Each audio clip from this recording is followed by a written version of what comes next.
बहू चली जाएगी तो हमारी सेवा कौन करेगा। शादी के कुछ दिन बीत गए। अब राजीव की छुट्टियां खत्म होने वाली थीं। नैना, तुम भी अपनी पैकिंग कर लो, परसों हमें निकलना है, राजीव ने डाइनिंग टेबल पर कहा। माँ तो राजीव का मुंह देखने लगी और आधा खाना छोड़कर उठ गई। मुझे भूख नहीं है, पापा भी पीछे पीछे चल दिए। राजीव और नैना समझ ही नहीं पाए कि ऐसी कौन सी बात बोल दी जिससे सबको भूख ही खत्म हो गई। शादी के बाद तो नैना को मेरे साथ ही रहना है। राजीव ने खाना खत्म ही किया था कि पापा ने ज़ोर से आवाज़ लगाई, राजीव। जी पापा जी। कमरे में जैसे ही राजीव पहुंचा, माँ का रूप देखकर सक पका गया।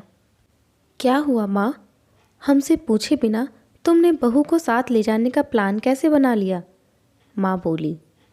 माँ, इसमें पूछना ही क्या था, नैना तो मेरे साथ ही जाएगी। क्यों, बहू को हमारे साथ रहकर इस घर के तौर तरीके नहीं सीखने चाहिए? हमारी भी उम्र हो गई है, हमारी सेवा कौन करेगा? माँ बोलती ही जा रही थी। राजीव की समझ में कुछ नहीं आ रहा था। कल तक तो माँ बड़े आराम से पूरा घर संभाल रही थी, नैना के आते ही अचानक बीमार कैसे हो गई? घर के तौर तरीके सीखने के लिए तो बहुत समय है, कौन सा अभी ही सब कुछ सीखना है? माँ, हमारी भी नई नई शादी हुई है, हमें भी तो साथ में वक्त बिताना है। नैना कौन सा भागी जा रही है, धीरे धीरे सब कुछ सीख जाएगी। हमारे ज़माने में तो शादी माता पिता की सेवा के लिए ही की जाती थी। आजकल के तो बच्चे अपने बारे में ही सोचते हैं। ले जा, मुझे क्या करना है? नहीं माँ, रिश्तों के बीच मनमुटाव नहीं आने चाहिए, राजीव कहते हुए कमरे से बाहर निकल गया। नैना, तुम बताओ, तुम्हारी क्या राय है?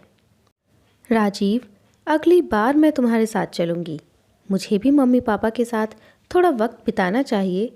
तभी पापा ने आवाज़ लगाई, राजीव, नैना, यहाँ आओ। जी पापा जी। तुम दोनों साथ ही जाओगे, और हाँ, कोई भी छुट्टी हो तो आते जाते रहना। सुषमा जी, बच्चों को भी एक दूसरे को समझने का यही मौका है, राकेश जी ने पत्नी को समझाते हुए कहा। आशा करती हूँ दोस्तों, ये कहानी आपको ज़रूर पसंद आई होगी। वीडियो को लाइक और चैनल को सब्सक्राइब ज़रूर कीजिएगा। मिलते हैं एक नई कहानी के साथ। धन्यवाद।